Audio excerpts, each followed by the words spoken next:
Frikis en Tierras Infinitas.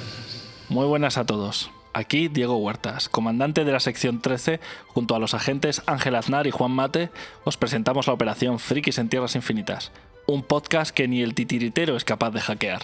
Tenemos luz verde, así que adelante. La frasaca fantasma.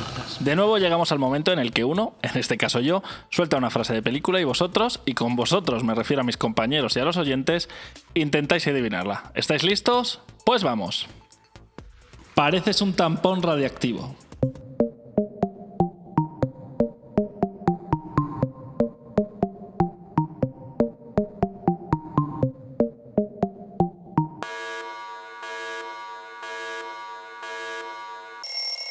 Pues ni idea, vamos a Me ha dejado cuadro. Pareces un tampón. ¿Qué películas ves, Peter? O sea, ¿estás seguro que eso estaba para todos los públicos o...? Creo que no recuerdo la clasificación, pero no es R ni siquiera. Te diría, o sea, es que suena a Forfarlane. No es de Forfarlane, pero porque ni Forfarlane habría dicho eso. ¿Os rendís o qué? Sí. Vale. Esta frase la pronuncia Sam Bell, interpretado por el incombustible Sam Rockwell, y pertenece al film de 2009, Moon. Timoduro, escúchame. Pareces un tampón radiactivo. Yo no tenía que haberte... Plátano con candidiasis. Ópera prima del director Duncan Jones, que por cierto, como curiosidad, decir que es el hijo de David Robert Jones, más conocido por su nombre artístico David Bowie, el pedazo de artista tras Space Oddity, entre otros muchos temazos, y que por desgracia nos dejó en 2016. O sea, espérate, me acabas de decir que David Bowie se llama David Robert Jones como el pirata. ¿En serio? No, es David Jones, no, o sea, el pirata se llama David Jones. Davy, no es David, es Davy. Ah, uy, Casi. Sí. Casi. Es que se podría haber llamado David Jones perfectamente. Sí. Bueno, que para los que no estáis aquí ni veis el Popeye. estudio, que sepáis que aquí en el estudio, cuando tú vas a hacer un pipí, David Bowie te mira. Es cierto. Intensamente. Intensamente. La frikipolémica. Nos molan las polémicas porque da igual lo frescas que resulten, siempre recuerdan a otras del pasado y por eso mola recordarlas y debatir un poquito sobre ellas. Hoy traemos una que te escocerá especialmente, ¿no, Juan? Bueno, un poquito. Yo tengo mis opiniones encontradas, pero sí, esta vez vamos a tratar animación tradicional versus CGI en el anime. Ostras, es verdad. Ya no me acordaba que teníamos eso para el plato de hoy. Pues toca merendárselo. Ponnos un poco en situación, Juan. Bueno, pues creo que todos conocemos lo que es la animación tradicional y hemos visto muchísimas veces en el cine o en series de televisión CGI y dibujos animados en CGI. El problema es que muchas veces yo creo que a ciertos sectores de la industria del anime japonés les cuesta adaptar las nuevas tecnologías a lo que ya están acostumbrados a hacer. Hay excepciones, como por ejemplo la animación de Godzilla, en el que el anime está bastante currado, pero sí que es cierto que en general se ve bastante forzado o que los personajes y los objetos que intentan mover no se mueven de una forma fluida. Esto ocurre, pues, por ejemplo, en casi todos los animes en los que el personaje está hecho en 3D en determinados momentos. ¿Vosotros qué pensáis? Pues yo, mira, me hablas de esto y me viene a la cabeza... Titanae. No. A ver, en Titanae lo pillaron bien. Era un principio, que luego se mejoró mucho, pero no. Estamos hablando de anime japonés y me viene a la cabeza que en una de las últimas reediciones de Ghost in the Shell de Mamoru Oshii hicieron, vamos, lo que para mí solo puede catalogarse de crimen sanguinario, De herejía. de coger algunas de las escenas de la película. No la he visto porque, o sea, he visto alguna secuencia suelta, pero no he visto la película en sí, así que no recuerdo todas las escenas que cambiaron, pero son escenas bastante icónicas. Me parece que la de la araña es una de ellas y la sustituyeron por versiones completamente CGI. Y el problema es que se puede animar objetos mecánicos muy bien, aunque no es algo que necesiten los animadores japoneses, el utilizar el CGI para estas cosas, pero desde luego, a la hora de animar personajes vivos, o sea, una persona, un ser humano, un animal, no funciona. No les funciona, pierde toda la gracia. Y no es algo exclusivo para la animación japonesa, pero sí que es cierto que la animación CGI que ya llevamos unos años acostumbrados a ver en Hollywood, pues a partir de Toy Story, sobre todo, Sí. ahora tiene un nivel que tiene su propio lenguaje, funciona con sus propias reglas y no tiene por qué competir con la animación tradicional, que por otra parte prácticamente no se hace. Pero es que en el CGI es como si el cine, la animación tradicional fuera cine profesional y el CGI fuera cine amateur. Al menos es el aspecto que tiene para mí. Ya, bueno, yo creo que ahí hay varias cosas que son interesantes.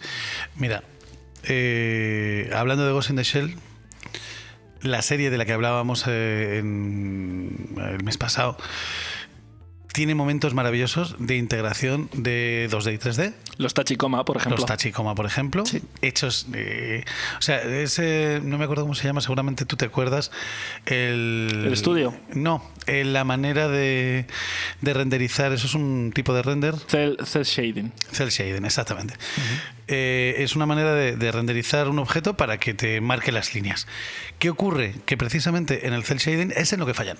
O sea, cuando la gente quiere pasar de 3D a 2D, donde meten la pata suele ser ahí. A la hora de hacer el cel shading y de hacerlo bien y de que el cel shading necesita no solo que lo hagas bien, que lo programes bien, porque claro, el cel shading depende de las luces que tú hagas, etcétera, etcétera. No es casual, no queda bien porque tú le das a un botón, le pones esa textura o le das ese tipo de render y ya te queda bien, ni muchísimo menos. Sí, es un arte en sí mismo. Sí, o sea, de hecho yo creo que yo lo he hecho seguro, tú seguro que alguna vez también lo has hecho, Sí. hacer algún render con cel shading. Sí, y aparte de que consume muchísimo más recursos que un render normal. Es que consume más recursos que un... Fíjate, hace tanto que no hago 3D que ya me olvido de los términos. El Light Ray, ¿no era? Sí, No. un renderizado con Light Rain. Ahora mismo se me olvida el término. Ray tracing. Sí, Con que ray ahora está tracing. muy en boga por el tema de los videojuegos. Sí, con Ray Tracing. Bueno, por el tema de los videojuegos, y es que se ha instaurado en todo. O sea, es Sí. que hoy todo lleva Ray Tracing. Pues es más complicado que eso y consume más recursos que eso. Sí, pero precisamente lo que yo decía es que con el tema de vehículos, y precisamente Ghost in the Shell Standalone Complex es un gran ejemplo porque los Tachikoma no quedan mal. Los Tachikoma quedan muy bien. No quedan nada mal y los Tachikoma no son solo ejemplos. Si recordáis, hay un capítulo en el que los Tachikoma tienen que cazar un tanque descontrolado. Sí, Que fue maravilloso. una referencia a Paz Labor. A Paz Labor total y absoluta, ¿verdad? Y el tanque también es CGI. Sí, y sí. funciona. Pero cuando lo hacen con personajes, pues es humanos, humanoides, y me viene a la cabeza el anime de esta película que hicieron de Appleseed en 3D, no funciona. O sea, no funciona. Bueno, el caso es que en Appleseed no terminaron de... A ver, no era perfecto, pero iban más o menos bien encaminados como un experimento que debería haber marcado la tendencia a seguir, pero es que no fue así. Claro, es que volvemos otra vez a lo mismo. Lo primero, la peli de la que estáis hablando es del 2000, ¿qué? Del 2000. No, Sí, pero pero por ejemplo, 2005, una cosa no así. recuerdo de qué año fue Harlock Saga, la última película, y tampoco terminaba de funcionar el CGI. Pero volvemos otra vez a esta Consiguen- historia. No intentan hacer un CGI que sea plano. No tiran por el cel shading precisamente. No, pero el problema no es que no lo intenten hacer cel shading. Y de hecho, la peli del Capitán Harlock Es 3D y 3D. tiene nada un, más. tiene un renderizado muy chulo, tiene un acabado muy bonito en general, pero tiene un problema y es de lo que intentaba hablar, y precisamente por eso hacía la distinción entre los personajes mecánicos, ¿no? O sea, los robots araña y Sí, esas las cosas. máquinas. Exacto, y los seres humanoides. Es que a pues. mí me da la impresión de que cuando se trata de hacer humanos les pasa como cuando pasaba el problema que tenían al hacer los primeros Street Fighter en 3D, que recordaréis que los personajes se movían muy lentamente para lo que estábamos acostumbrados. Sí. Sí. Porque sí. claro, tú cuando trabajas con un personaje en 2D puedes hacer que se salte partes del movimiento para que dé la impresión de que va Y más rápido. de hecho, hoy en día tenemos un grandísimo ejemplo de que en 3D también se puede hacer y funciona muy bien, que es precisamente el Street Fighter 4, que siguió esa tendencia, y la película de Spider-Man Un Nuevo Universo, que es completamente CGI, pero utilizan una animación que recuerda más al stop motion. Lo que hacen es renderizar 12 fotogramas para después convertirlos a 24. Entonces se nota ese salto en la intercalación y queda como hecho a mano. Sí. La cuestión es que... Bueno, un inciso, perdóname. Para quien no lo sepa, porque habrá gente que nos estemos poniendo un poco técnicos y alucine, y ahora entraremos en la de Spider-Man porque me ha parecido un gran ejemplo. El cine tradicionalmente se mueve a 24 fotogramas por segundo, quiere decir que hay 24 imágenes fijas sucesivamente en cada uno de los segundos. El vídeo, bueno, en americano se mueve a 30, en europeo se mueve a 25, y la animación tradicional, la de Mickey Mouse, por ejemplo, se hacía como mucho a 12. Como mucho. O sea, estamos hablando de que empezaron haciéndolo a 8 y a menos. ¿Vale? Para que diese la sensación de que se movían. Por eso los dibujos de Mickey Mouse son tan ortopédicos, y por eso cuando queremos ver algo hoy en día que parezca antiguo, lo que hacemos es bajar la cantidad de fotogramas. Una Play, una Xbox, quiero recordar que va a 60 fotogramas por segundo. Depende del juego. Y la nueva, creo que querían hacerla a 150. Corrígeme porque no me acuerdo. Porque a ver, en general la media está en 60. Hay algunas cosas que van a 120. De todos modos, el ojo no percibe más de 60. No, el 60 sería el estándar que os decía, el americano, el NTSC.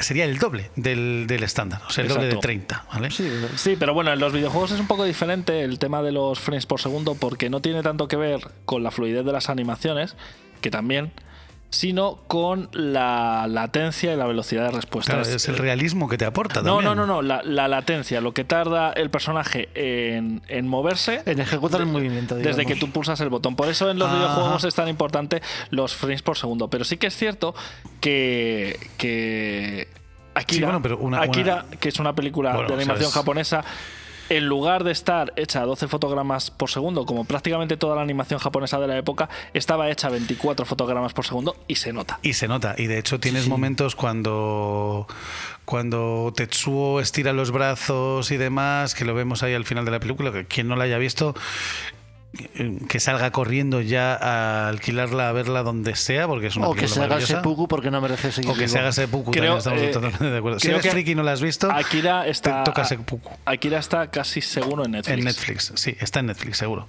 Y seguramente en más plataformas. Pero ahí cuando estira los brazos y tal, es una animación maravillosa, que la tienes incluso como meme en Twitter, ¿sabes? Es súper típico. Y es una animación que solo puede ocurrir si la haces a 24. Si la haces a 12 es un amasijo de... Sí, habría quedado fatal. Y eso, bueno, no entremos en que después ahora, cuando lo estamos viendo en los sistemas de streaming, tienen una pérdida... Sí, absoluta. Vergonzosa. O sea, los sistemas de streaming dentro de 10 años van a reírse muy, muy alto de lo que estamos viendo ahora. Ojo, pero en parte es porque los materiales que les mandan, porque si tú ves producciones originales de Netflix, no tienen la pérdida. Evidentemente, a veces, según el tipo de movimiento de cámara y tal, sí que puedes percibir aberraciones en la imagen y tal, pero sí que es cierto que hay cosas que se las mandan a una resolución bajísima, y no me extraña que Akira pueda ser un ejemplo, porque Selectavision hizo una mierda de versión en DVD, y luego prácticamente es lo que usaron para hacer el Blu-ray. Bueno, es lo que usó para todo, de hecho. Ahí sois los afortunados, porque yo en realidad mi versión de DVD no la tengo, pero no la he visto. Yo he visto la película en VHS y luego en Blu-ray. Yo también la tengo. Ojo, la tengo en los 3 formatos. Yo creo que es la única película que me he asegurado de conseguir en todos los formatos posibles. Y el Laserdisc no, porque aquí no salió. De todos modos, volviendo al tema, yo creo que, por ejemplo, en este sentido los americanos y los europeos también fueron más inteligentes, porque esquivaron el tema de utilizar el CGI para según qué cosas, hasta que empezó a funcionar muy bien, o hasta que el CGI lo era todo. Es decir, en Toy Story todavía se nota que estaba un poco en pañales, y tú ves el renderizado de Toy Story, es como... Sí, bueno, vamos a admitir una cosa, en la época en que salió la primera de Toy Story nos quedamos flipados, Sí, pero sí, si la sí. vemos hoy en día dices, Sí. ¿qué carajo es Pero esto? incluso en esa época la animación era rara. Sí. No te resultaba tan natural Sí, pero como ver también un es dibujo que animado. resultaba muy difícil hacer. Por ejemplo, tú ves a Andy y en aquella época Sí, ves a Andy, resultaba tiene un natural, modelado de pero mierda. bueno, natural, relativamente natural. A mí me recordaba mucho, por ejemplo, a los personajes de Nights into Dreams, si habréis jugado a ese juego. Sí. Pero claro, ves hoy a Andy de Toy Story 1 y dices, es que no parece una persona. Claro, vamos a hacer un pequeño... Tanto Peter como yo hemos hecho 3D. Dentro de la historia del 3D puedo contaros varias curiosidades. Una de ellas es que cuando John Lasseter, que es el creador de Toy Story, estaba currando en Disney, estaba currando de intercalador, que son los que hacen los dibujitos intermedios entre un movimiento y otro del personaje. Él estaba currando de intercalador y tenía un amigo trabajando en Tron. Y claro, se acercó a ver lo que estaba haciendo el amigo, que estaba haciendo la cabeza esa horrible de Tron, y dijo, ostras, esto es lo que yo quiero hacer. O sea, yo quiero hacer 3D. Y a partir de ahí empieza a hacer cosas. Pixar originalmente nació como un ordenador y era una empresa que hacía algún corto porque a los médicos y demás que utilizaban esos ordenadores para hacer modelados de brazos, de piernas, etcétera, etcétera, para hacer imágenes en 3D de anatomía, les flipaba la curiosidad de que con esa misma máquina se pudiese hacer animación. ¿Vale? Dentro de los cortos de Pixar hay algunos maravillosos, uno de ellos con la banda sonora de Bobby McFerrin, que habría que recordar.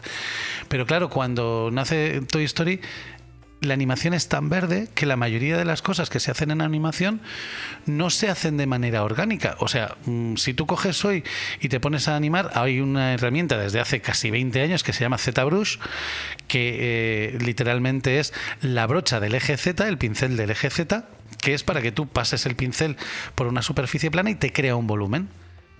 En su momento, cuando hicieron Toy Story, los modelos están hechos con programación.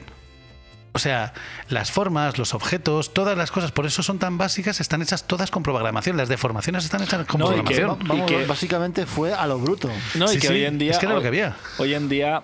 Y esto tiene mucho que ver con lo que estamos hablando. Hoy en día, en casi todas las películas de animación CGI, no se modela a los personajes en un ordenador, sino que se hacen con un método mucho más tradicional, como es hacerlos con arcilla. Se hacen con arcilla de toda la vida. Exactamente, Sí, sí. y después lo que se hace es escanear ese modelo y después se le mete los músculos, los huesos y demás para poder moverlo, pero al final es lo mismo. La animación tradicional se hace de forma mucho más orgánica, como tú Sí. decías.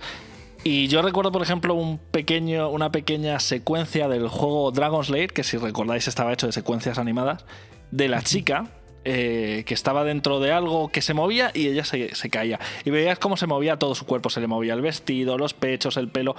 Y en aquella época y en la animación japonesa, todavía a día de hoy, ese movimiento tan natural que conseguías con el personaje en nada, una secuencia de segundo y medio, no lo puedes conseguir con el CGI. Porque tú en animación tradicional lo estás haciendo con las manos, creas la imagen final, la imagen inicial y todas las intermedias, mientras que en la animación CGI realmente no estás dibujando el personaje cómo acaba y cómo empieza, sino que realmente lo estás moviendo. Sí, y estás no hay colocando interpolas. cada parte Exacto. del cuerpo en un en su momento, sitio. ¿no? Y además Porque- es la máquina la que lo interpola. Exactamente, tú le pones el punto, posición A, posición B y el ordenador interpola. Pues igual que haría una animación, ¿no? O sea, tú estás haciendo cualquier cosa en vídeo, ¿no? Y le dices, ahora la imagen está aquí, y después la muevo aquí arriba y el ordenador solo te hace la curva, ¿no? Sí, Pero- vamos, que supone cómo sería el movimiento, pero claro, esa suposición Claro. tiene límites. Que Claro. ¿Cómo han empezado ya desde hace unos pocos años a solucionar esto? Un ejemplo muy claro es Overwatch. Si miréis Overwatch, imágenes raras, veréis a los personajes de Overwatch completamente deformados, con un brazo enorme o la cabeza sacada del sitio, ¿no? Y eso lo hacen porque crean esas exageraciones entre las animaciones para dar una sensación mucho más clara y orgánica de movimiento. Tú cuando lo estás viendo no percibes nada raro, pero claro, si lo pausas y ves el fotograma, ves al personaje con un brazo enorme o con los dedos gigantescos y tal, pero al verlo en pantalla animado queda genial, y eso es lo que le falta al CGI, pero claro, al hacer eso te estás cargando la parte práctica de hacer CGI. Bueno, de hecho, mira, hablabas tú antes de Spider-Man. Spider-Man, ¿cómo se llama esa película, por favor? Un nuevo universo. Un nuevo universo. En Spider-Man, un nuevo universo, utilizan como 25 tipos de animación diferente. ¿Vale? Estuve escuchando un monográfico sobre Spider-Man maravilloso, no me acuerdo ni de quién, pero te hablan de varios sistemas de animación que utilizan para toda la animación, para todo el CGI de Spider-Man. ¿Qué ocurre? Es que si tú haces... Y esto ocurre, por ejemplo, cuando vemos películas de superhéroes. Las películas de superhéroes se hacen con motion capture, que ya es un término que ya todos conocemos, que es captura de movimientos, en la que tú le das unos puntitos y esos puntitos se asignan a un modelo tridimensional, y cuando tú te mueves, esos puntitos se van a mover en la misma dirección y en la misma distancia que el modelo tridimensional. A eso lo hemos visto hacer desde... Incontables veces. ¿No? Sí, pero desde hace muchísimo tiempo. Podemos ver al dragón Smaug, por ejemplo, interpretado por Benedict Cumberbatch, maravillosamente, que mueve la cara y hace cosas así y tiene captura de movimiento facial. Antes de eso podríamos hablar, por ejemplo, de Avatar, ¿no? Que tiene ahí una captura estereoscópica, además. O sea, maravilloso cómo hicieron la captura de movimientos para conseguir... Igual que la película me parece bastante tostón, la técnica que tiene detrás me parece increíble. Bueno, reinventó totalmente la captura de movimientos moderna. Sobre lo que decías de Smaug, precisamente Smaug es como lo que decía de Overwatch, de meter animación tradicional en medio del CGI, porque realmente no capturaron los movimientos de Benedict Cumberbatch, porque evidentemente Benedict Cumberbatch no tiene la anatomía de un dragón. Obviamente. Entonces lo que hicieron fue simplemente grabarle como si fuera para captura de movimientos, es decir, con multicámara, para tener una referencia. Y él llevaba un traje de captura no para capturar su animación, porque realmente no podían interpolar esos datos, pero sí para tener una idea muy clara de esa referencia y después aplicarla. Y es precisamente en Avatar, por ejemplo, hay todo lo que hace a nivel facial el actor, excepto el movimiento de los ojos, está capturado digitalmente. Luego tiene una cámara que les graba constantemente, con lo cual ves el movimiento de los ojos, y luego tienes lo que captan las cámaras alrededor en el escenario para el cuerpo. Sí, y aún así, hay animadores que tienen que adaptar cosas que en una cara humana, un gesto... Esto ha pasado siempre en animación. Cuando tú dices una A, abres un poquito la boca. Cuando dice una A un personaje de animación, parece que se va a comer algo enorme. Sí, porque, hay que exagerarlo. Exacto. Y eso pasa también aunque intentes hacer una animación realista, porque al final todo esto se trata de engañar al ojo. Sí. Bueno, es como la conversación que tuvimos tú y yo hace unos años acerca de cómo dibujar un movimiento de cómic. Y me pusiste el ejemplo de alguien que alza un palo para golpear a alguien, y claro, al hacer un dibujo, un personaje de cómic, hay que exagerarlo muchísimo para que dé la sensación de que está realmente haciendo ese movimiento. Si no, por algún motivo nuestro cerebro no capta que realmente eso sea por algún agresivo. motivo no, hay un montón de motivos. De hecho, yo en su momento cuando hacía animación leí un montón de libros de animación. Me hace mucha gracia ahora pasárselos a mi hijo y que sea él el que se los tenga que leer, con cosas como la teoría de la silueta, ¿no? O sea, que es que si no se ve en la silueta, no se ve. O sea, si tú en una película ves a un tío levantando una mano así de cara al espectador, no pasa nada porque no da una sensación extraña, porque estás viendo al tío, lo ves a color, tal. Pero si tú lo haces en una animación, no queda bien, porque como no se distingue con la misma fluidez, no lo identifica el ojo igual, no lo puedes hacer así. Así que tienes que hacer que lo haga así de lado, porque de esa manera ves la silueta del brazo y entiendes perfectamente lo que está ocurriendo. Tu ojo y tu cerebro lo asocian al segundo y no tienes que andar pensándolo. ¿Qué ocurre? Al hacer esto en la animación, me da igual que sea japonesa, que europea. Yo te diría una cosa de lo que has dicho antes, y es que es un inciso que te lo tengo que soltar.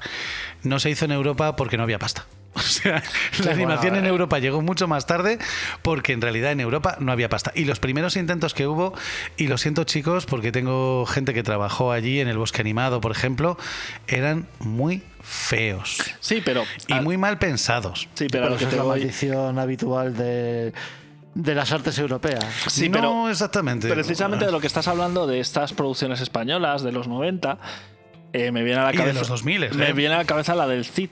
¿Te acuerdas del Cid? Sí, por supuesto. Esa sí. era animación tradicional, que de hecho el diseño de personajes era el mismo estudio español, creo que de Barcelona, no estoy seguro, que hacía el diseño de todas las pelis, de los personajes de todas las pelis de DreamWorks. Hicieron una película de animación tradicional y luego ese estudio hizo CGI, pero como había hecho Disney, es decir, animación tradicional de verdad y animación CGI de verdad, sin pasar por ningún punto intermedio. Bueno, como había hecho Disney, como estaban haciendo los japos. Como si había hecho Disney con Titanae, por ejemplo. Titán no es de Disney. Ah, es verdad, no, con Titanae no, la de... ¿Cuál hicieron los de Disney? Sí, una Ninguna. También. Sí, no, No, la de la eso isla... Disney hizo unos años después Atlantis, pero Atlantis es cómo hacerlo bien, porque tú ves los vehículos de Atlantis y se integran con los personajes. En el planeta del tesoro se metieron un poco, o sea, hicieron el CGI un poco menos plano, pero aún así se integraba con los personajes. El problema con Titanae es que los vehículos estaban súper bien hechos, súper detallados, con un renderizado semi-realista, pero luego los personajes eran de tres colores, eran de tres colores, entonces quedaba raro.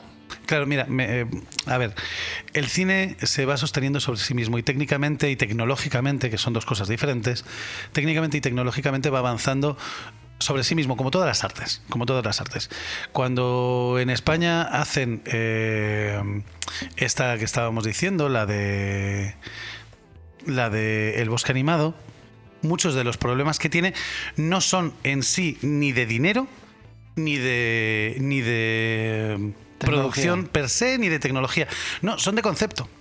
O sea, estábamos hablando de Toy Story, vale. ¿Habéis visto Shrek? Sí, claro. Vale. ¿Habéis visto el making of the Shrek? No. Bueno, yo sí lo vi en su momento, pero no recuerdo demasiado. Bueno, sé que PDI antes utilizaba ordenadores custom y después empezaron a usar HP. No me acuerdo si empezaron a usar HP o Dell, pero bueno. Una de dos. Sí, pero empezaron a usar ordenadores de fábrica, eso está clarísimo. PDI, que era la compañía que hizo Shrek y la compañía que hizo Ants, hormigaz, antes de que DreamWorks los absorbiera brutalmente, PDI hacía una animación maravillosa. Y en Shrek plantean una serie de tecnologías nuevas, entre las cuales está, por ejemplo, que los personajes tengan músculo. ¿Vale? Los personajes tienen músculo y de hecho si ves Shrek 1, que me las he visto la semana pasada, hay una diferencia brutal entre Shrek, Fiona, Asno y la gente del pueblo. Sí, totalmente. Sí, bueno. Yo también lo he visto hace poco. ¿Y os dais cuenta de por qué es? Por todo ese trabajo de los músculos y las capas de la piel. Exactamente. Y demás. Sí, o sea, cogieron y trataron la piel como una tela, vamos a decirlo así, por encima de una musculatura que es un objeto que se mueve, ¿vale? ¿Qué ocurre? Que todo eso no es que no fuese alcanzable cuando se hizo Toy Story, que era alcanzable con las limitaciones tecnológicas de la época, es que no estaba pensado. No, claro. O sea, es que Toy Story abre un camino, que es la primera película, de hecho, el primer largometraje íntegramente de animación CGI, abre un camino que después sigue otra mucha gente y conceptualmente utilizan esas ideas para ir avanzando. Cuando se hace SREC, lo que hace SREC con los músculos es que es el estándar hoy en día. Es que cuando tú ves el Capitán América moverse en un movimiento extraño y saltar por ahí, para arriba y para abajo, y eso está hecho en CGI, ese CGI tiene músculos y los tiene por SREC. Sí, y también de hecho, recordemos que los ordenadores que había en aquella época no son los que tenemos hoy. Pero no se trata solo de eso. es que no es una cuestión tecnológica, sino filosófica. A ver, precisamente si tú analizas las primeras películas CGI de Pixar, Toy Story, Bichos, no recuerdo cuál fue la tercera ahora mismo, pero bueno. Me falta una en medio, juraría que entre Toy Story y Bichos fueron Toy Story y luego Bichos fue la segunda. No aparecen seres humanos nada más que lo mínimo indispensable. De hecho, en Sí, Bichos en Toy no... Story, por ejemplo, Toy Story solo aparecía Andy y el niño malo este. Sí. Exacto, y bueno, creo que se ve... Por cierto, el actor que va a hacer de Adam Warlock en Guardianes de la Galaxia Volumen 3, si alguno sabe quién es, Sí, tendrá la cara en la cabeza, se disfrazó de Sid. Y es clavado. Y es que es igualito el cabrón. Es clavado, vamos. Pero bueno, a lo que iba es que es eso, los personajes están ahí porque eran necesarios meterlos, aunque fuera un mínimo, para que funcionara la historia, pero los personajes son juguetes porque era mucho más fácil que esa animación colara con los juguetes. Y luego con los bichos pasa exactamente lo mismo. Y, Sí, claro. y pasan unos años... Y precisamente creo que Rey, que es el primer gran ejemplo, hasta que se pueden meter con... Porque ya se habían metido con personajes orgánicos, me parece que ya habían hecho alguna cosilla. Bueno, de hecho, Bichos son personajes orgánicos, pero no se meten con personajes humanos hasta Porque no son capaces de hacerlos. hasta que realmente algo como Shrek es posible. O sea, cuando tienen esa técnica, que por cierto esa técnica también se utilizó con los fantásticos efectos visuales de La Momia. Sí. Bueno, pero es que te puedes coger y ver... o sea, la animación CGI que yo la llevo viendo avanzar casi te diría desde el principio, y que siempre he sido un enamorado del 3D. Desde la primera vez que lo vi me pasó como a John Lasseter. Como a John Lasseter, sí. Vi Tron y dije, ostras, cómo mola esto. Bueno, el caso es que como lo he ido viendo avanzar poco a poco, es algo que noto cómo han ido los saltos. Te decía de cómo... o sea, a lo que decías tú de los personajes humanoides, hicieron un intento que se llama Teen Toy, que es el principio de Toy Story, la raíz de Toy Story. Teen Toy es el último corto de animación que hace Pixar, juraría que es el último antes de Toy Story. Yo no me acuerdo si es Red Stream o es Teen Toy. Teen Toy es un bebé persiguiendo a un muñeco de latón, ¿vale? El bebé es horrible, o sea, el bebé da asquito verlo. Ya, me lo puedo ¿Vale? imaginar. Y es un bebé deforme y tal, entonces todavía había ciertas cosas que no estaban ni pensadas. Cuando en España cogemos y hacemos el bosque animado, la de animación, no el bosque animado, la película, y cogemos y le fijan, y esto lo siento de verdad, que tengo conocidos que trabajaron en esa película, pero el día que se les ocurrió que para que el pelo se viese bien había que fijarle unos spotlights al objeto, fue el día que metieron la pata hasta el fondo. Porque no es te fijo un spotlight, una luz, un emisor de luz para que se vea el brillo del pelo, sino que al meterlo todo el rato y no meterlo de manera sutil, no se nota un brillito, sino que está todo el rato iluminado y es insoportable de ver. Claro, es que ese es el problema. No se trata tanto de la tecnología que tienes para hacerlo, y ya estamos hablando de que esto es el 2000 y pico, que los personajes tenían pelo, pelo. Sí, bueno, es que volvemos otra vez a Toy Story y recordemos el pelo que tenía Andy, que era un mazacote. Sí, Que sí, que sí. y no solo Andy. O sea, hasta que no se hace, igual que hablamos de SREC, coetánea es Monstruos S.A., y ahí nace un programa que se llama Fur, que es el programa de creación de pelo. Sí, para la redundancia del nombre, ¿eh? Sí, total y absolutamente. Es el programa de creación de pelo. Y bueno, el pelo, para quien no haya hecho nunca animación, Es lo peor. el pelo tú lo pones a animar y vete a dormir, ¿sabes? O sea, dices, venga, vamos a hacer un render del pelo moviéndose. Venga, hala, te pongo aquí y me voy a la cama. De De todos hecho, modos, si no recuerdo mal, Monstruos S.A. batió un récord de la cantidad Sí. de pelo que se movió por personaje. Sí, pero no solo eso, sino que a día de hoy, si tú ves una peli peli de Marvel, por ejemplo, que es muy típico ver cómo los personajes, en los making of, cómo animan a los personajes, en las primeras pruebas de making of de los personajes, el pelo es una plasta. O sea, es una masa por no renderizar el pelo. ¿Sabes? Por no decir, es que me voy a pasar 20 horas más renderizando pelo para un fotograma es lo que o para 5 antes, fotogramas. los ordenadores que hay hoy no son los que hacían antes. Y a Que un pesar- renderizado podía llevar muchísimas horas. Y a pesar No sabes de tú ello, cuánto. y a pesar de ello, tú fíjate que, por ejemplo, el pelo de la Capitana Marvel en todo el principio de Vengadores Endgame es CGI. Sí, sí, sí. No sí. es el de ella. Pero nos hemos saltado una película que yo creo que tiene mucho que ver con esto, tanto en forma como en origen, que es Final Fantasy, la fuerza interior. Estaba pensando en ella ahora mismo, de hecho. ¿Sabes Que cómo se yo llama debo eso? ser el único en la Simbiosis. sala que le gustó la película. A mí me gustó muchísimo. A mí me gustó. Es una película sea, que no es de Final Fantasy, pero me gusta. Aquí todos somos defensores de la peli de Final Fantasy. Fue víctima de su propia ambición y Z lo sabe muy bien. Sí. Es una peli que tiraron abajo como 3 veces para volver a empezarla. Pero Final Fantasy es el ejemplo exacto, a pesar de que se hizo en Estados Unidos, ¿vale? Pero de lo que falla en el CGI en el anime.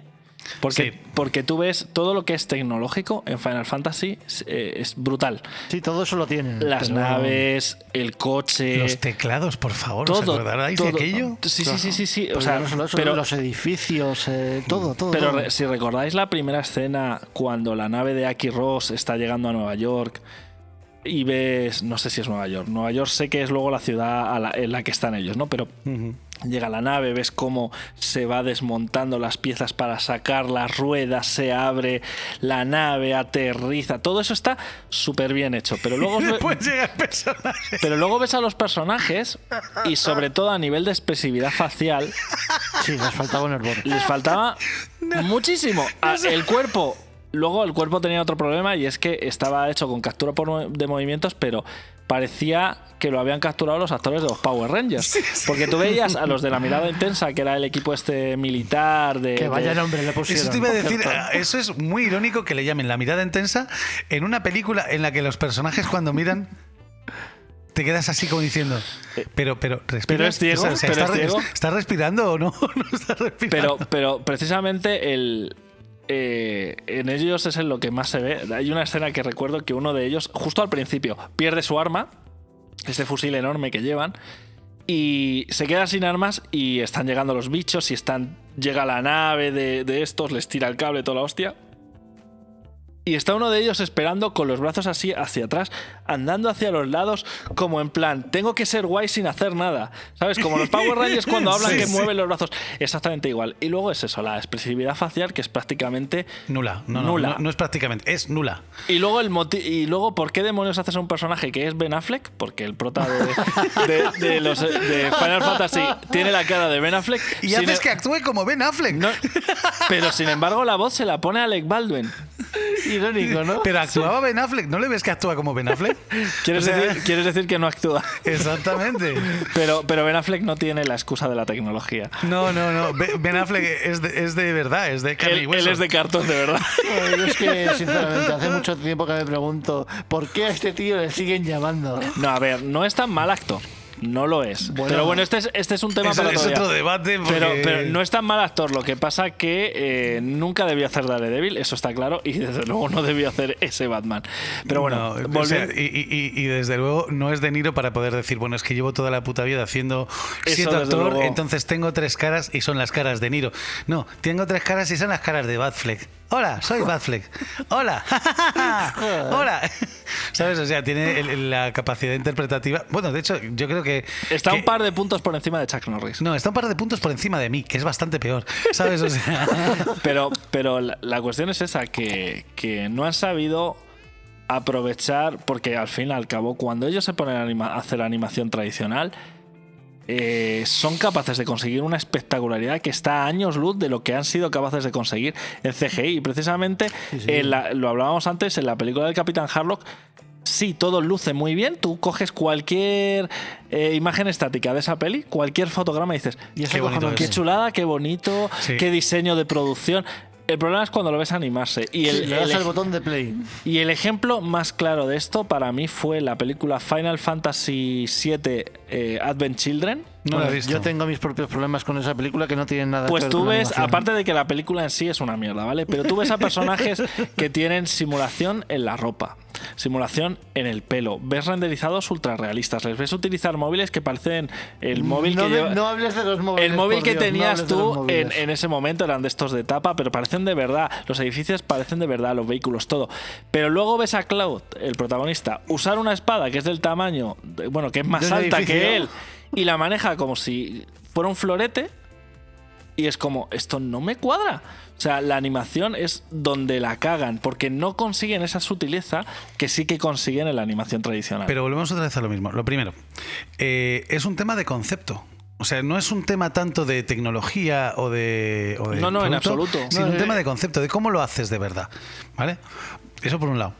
Y por otro, yo recuerdo, y aquí voy a hablar con otra película, que es La princesa Mononoke, que es de las primeras pelis tradicionales de animación tradicional en la que se empieza a incluir el CGI.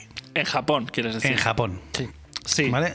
En Japón. O sea, de las primeras películas de animación japonesa, que era de lo que estábamos hablando en un origen, aunque nos hemos ido un poco por las ramas, en la que se empieza a introducir el CGI. Yo recuerdo el making of de La princesa Mononoke cuando Hayao Miyazaki dice: observarlo porque esta va a ser de las últimas veces que veáis animación en analógico. ¿Vale? O sea, fotogramas pintados a mano, cosa que después ya, aunque se utilice animación tradicional, lo que llamamos animación tradicional hoy en día, Sí, en ya realidad no es son todo por dibujos a mano. ordenador. Sí, O sí, sea, todo se hace en una pantalla de ordenador, está claro. eso estaba hecho a mano. La gente que sepa, los que seáis muy jóvenes no sabéis que existían las cosas analógicas antes. Los acetatos. Y eso se pintaba exactamente, se pintaba en una lámina transparente con una gama de colores, se superponían varias imágenes y se fotografiaba para hacer un fotograma. Exactamente. ¿Vale? Y eso había que hacerlo, pues calcula que a 12 fotogramas por segundo en una película en la que hay hora y media son muchísimos Por segundos. eso eran 12 fotogramas por No, segundo. no, pero, y nada más. pero es que en el caso de Disney, desde La Sirenita, por lo menos, pero yo creo que desde antes ya eran 24. Y usaban acetatos. Pero, Sí, pero tenían ahí esclavitos para dibujarles todo el intercalado. pero a ver, el intercalador siempre ha sido el esclavo del estudio de animación. Totalmente. Pero Bueno, a lo que os iba, que no he terminado de decirlo, es que ahí precisamente ves cómo utiliza Hayao Miyazaki, que es un tío brillante, ves cómo utiliza el 3D, cómo lo utiliza de una manera brillante. O sea, utiliza el 3D para ciertas cosas, ciertas animaciones que quiere, todo lo contrario, fíjate, ciertas animaciones que quiere que sean orgánicas. Y después, y esta es la mejor, eso yo lo llamo, cuando lo he hecho yo en otro tipo de técnicas, lo llamo digitoanalógicamente, que es cuando haces algo en digital para rematarlo en analógico. ¿Sabes? Y eso es lo que hace Miyazaki maravillosamente, y es lo que... Ahí tenemos un ejemplo perfecto, por ejemplo, en el viaje de Chihiro. Bueno, el viaje de Chihiro ya es otro mundo, ¿eh? O sea, ese ya no es analógica, ¿eh? O sea, no es analógica, ya no es frame by frame, eso está hecho ya en digital. Ah, bueno. bueno, sigue siendo frame by frame, pero en ordenador. Sí, De todos pero no es lo modos, mismo. en La princesa Mononoke yo recuerdo precisamente estos... había un plano al principio, cuando él llega a la aldea y se carga a unos con el arco, que el suelo...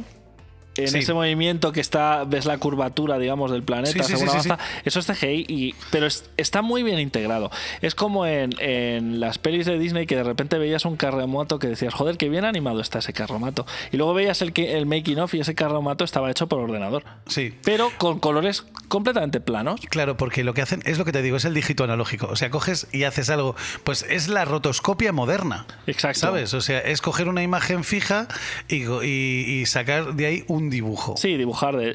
El tema es... El plano que estás precisamente diciendo, ese. por cierto, antes de que sigas, el plano que estás diciendo no está hecho en 3D. Está hecho en lo que se llama 2.5D. O sea, tú creas un objeto, pero son objetos planos, ¿sabes? Creas paredes y demás, que eso lo Sí. hace, por ejemplo, en el castillo ambulante. en el castillo ambulante es un todo el ejemplo rato. brutal, porque Todo el todo el rato. castillo es eso. Sí, son imágenes planas que tú has dibujado, que has preparado y que después cuadras digitalmente para que parezcan que son volumétricas, pero en realidad no dejan de ser planas en ningún momento. Sí. Pero a lo que te voy precisamente es eso, que Hayao Miyazaki y Estudio Ghibli en general, incluso me viene a la cabeza Production IG para la película de Ghost in the Shell Innocence, que era la segunda. ¿Recordáis la escena del elefante, el desfile y No, tal? hay muchas cosas de esa película que he procurado olvidar. Vale, pues es una película que es horrible en general, pero utiliza animación tradicional en los personajes cuando tiene que hacerlo, y cuando tiene que utilizar CGI lo usa. utiliza. Y queda bien. Exactamente, Queda bien. porque es como tienes que usar la técnica. Lo que funciona en un sitio no tiene por qué funcionar en el otro. Y es lo que le falla un poco al CGI de la animación japonesa. Sí, de hecho, y con esto ya lo dejo. Tenemos a Mamoru Oshii haciendo... ¿A Mamoru Oshii? No. A Katsuhiro Otomo, perdón. Haciendo Steam Boy. Después de haber hecho Akira, hace Steam Boy, que también es otra película que es víctima de verse rehecho una y otra vez. Usando CGI para hacer edificios y demás. Y aún así, en general, lo ves y te queda bien. O sea, no te da el cantazo. Después la peli te gustará más por guión o menos o tal, pero no te da el cantazo como sí te da en otras muchísimas producciones, que pues todas las que hemos nombrado. Bueno, pues yo creo que más que un problema de tecnología, que creo que me ha quedado claro que no existe, el problema radica en que no saben cómo adaptarlo o no les gusta jugar con la tecnología para ver qué es posible, qué no, cómo llevarlo a cabo de una manera fluida. ¿Qué pensáis vosotros para finalizar? Sí, yo creo que absolutamente es un problema de técnica y no de tecnología, y no es un problema generalizado como hemos podido ver. Volvemos otra vez a lo que decíamos antes. El guión es la parte más fácil de hacer de una historia, es la parte que no cuesta dinero. Muchas veces, y esto para mí casi es una máxima en la vida, no se trata tanto de tener el dinero en los medios, sino de dedicar 1 hora, 2 horas, un día, una semana más a pensarlo. Si haces ese análisis, estoy seguro de que el producto final va a ser mucho más interesante y va a llamar mucho más la atención al espectador. De todos modos, al final siempre es una pena cuando se confunde nuevo con mejor. Nosotros, por nuestra parte, prometemos seguir haciendo el programa de forma tradicional y no usaremos CGI a no ser que empecemos a hacerlo. Continuamos. Tú, sí, tú, ¿qué pasa? ¿Estás escuchando Fenty pero no conoces el canal de YouTube de su director? ¡Qué vergüenza, tronco! Venga, tranqui, que eso lo solucionamos en un periquete y aquí no ha pasado nada. Paso 1, vete a YouTube. Paso 2, busca Kaiser Kane, las 2 con K. Paso 3, verás un canal con ese nombre y un logotipo rojo. Haz clic en la palabra suscribirme de al lado. Y ya está. Bien, parece que lo hemos pillado a tiempo, pero ¿qué vas a encontrar ahí? Bueno, ya te has suscrito, ¿no? Ahora disfruta de noticias, gameplays, directos, rumores, reseñas, opiniones. La Fricrítica. Hoy vamos a hablar de una de las series más inesperadas del año. Una serie que nadie esperaba, que nadie pidió y que la mayoría no daba un duro por ella. Y que también he tenido el éxito más rotundo e insospechado de lo que llevamos de año y posiblemente del año entero. Sí, señoras y señores, estamos hablando de Peacemaker. Protagonizada por John Cena y dirigida por James Gunn, ha sido la gran sorpresa del año. Peacemaker es una secuela de la película del DCEU, o del extinto DCEU, de James Gunn, de Suicide Squad. La primera serie dentro de la continuidad de DC y tiene el mismo tono alocado y desenfadado de la película. Peacemaker continúa la trama donde acabó el huevo de Pascua de Suicide Squad, con los personajes de Jennifer Holland, Emilia Harcourt y Steve Agee, John Economos, queriendo reclutar a Peacemaker para salvar el mundo. A estos se unirán otros como Liyota Adebayo, interpretada por Daniel Brooks, y Clemson Moore, Chick Iwiji, como parte del equipo. Robert Patrick, un supervillano racista retirado y padre de Peacemaker, y hay que hacer una mención especial para Vigilante, Freddy Stroman, al que conocemos por tener uno de los papeles más idiotas de la saga de Harry Potter y que aquí rompe los moldes. La historia es una clásica aventura de superhéroes en la que tendrán que buscar y eliminar una amenaza para el mundo, pero tal vez eso sea lo menos importante. La serie no va tanto de la trama, que es divertida, disparatada y con varios giros argumentales inesperados, sino de los personajes que la habitan. Todos con sus propios desórdenes, sus propias locuras y contradicciones y su propio crecimiento personal. Es una serie en la que no puedes parar de reír ni tampoco parar de decir vaya pedazo de burrada.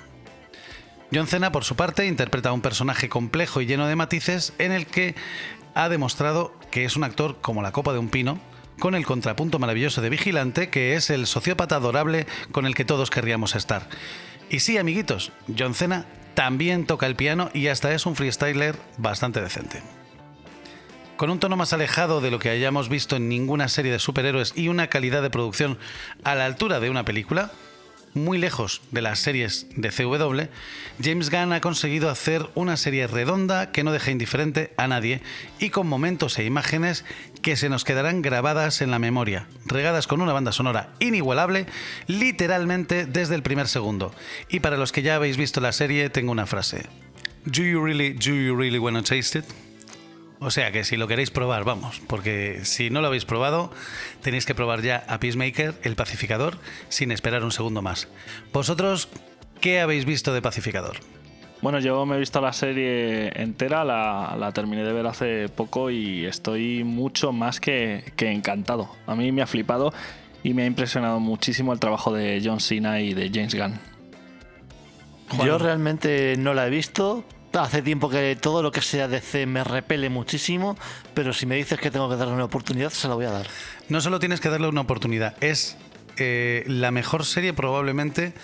La serie, seguro que es la serie más loca que vas a ver este año, pero muy posiblemente sea la mejor serie de este año. Y fíjate que se nos vienen cosas, ¿eh? O sea que se viene por delante, a día de hoy todavía se viene por delante Moon Knight, que se estrena ya, dentro de nada. El día 30. Tenemos por delante un montón de series de Marvel, todavía quedan cositas de Star Wars, pero es que esta serie ha sido tan brutal y tan diferente a todo lo que se ha visto hasta ahora, que me parece un imprescindible para cualquiera. Para cualquiera. Aparte, son muy poquitos episodios. Es de una trama súper intensa y súper rápida, y encima es descacharrante. Sin hablar, por favor, y no lo he querido meter en la crítica, pero Aguili es muy grande. Aguili es muy grande, vale. Liotta. Sí. Liotta es genial. Adebayo. Sí, es que Liotta Adebayo, perdona, Hardcore. No tiene ningún personaje malo. Economos, vamos a decir una cosa. Economos, hijo puta. ¿Sabes? El vigilante, el maldito vigilante. Y es que. Y Robert Patrick, que es, para quien no lo sepa, el malo de Terminator 2. El T-1000, exacto. El T-1000, siendo el supervillano racista Diablo Blanco, ¿sabes? Dragón Blanco. Eso es, el dragón blanco. No tiene ningún momento malo, no tiene ni un solo personaje malo. Eso que hace maravillosamente James Gunn, que es coger personajes que no le importan una mierda a nadie y sacar algo maravilloso de ellos, está perfectamente plasmado. ¿Llegaste a ver The Suicide Squad? No. Bueno, pues de verdad que es para cogerte The Suicide Squad, verla, que de verdad está muy bien. Merece la pena. Y según termine te pones Peacemaker. Exactamente. Y según termina, arrancas y continúas. Pues vamos a ponernos a ello. Pues al lío, chicos, a disfrutarla. Venga. La misión ha terminado y en mi humilde opinión diría que ha sido un éxito. Podéis estar al tanto del resto de nuestras operaciones en ebooks, Spotify, Google Podcast, Apple Podcast, TuneIn Radio y YouTube. No olvidéis enviarnos vuestros informes a través de Facebook, Frikis en Tierras Infinitas, de Twitter, @Fenti_podcast y preferiblemente a través de nuestro correo electrónico frikisentierrasinfinitas todo junto @gmail.com. Repito, frikisentierrasinfinitas @gmail.com. Podéis retiraros. Nos oímos en el próximo programa. Hasta pronto. Adiós. Chao, chao.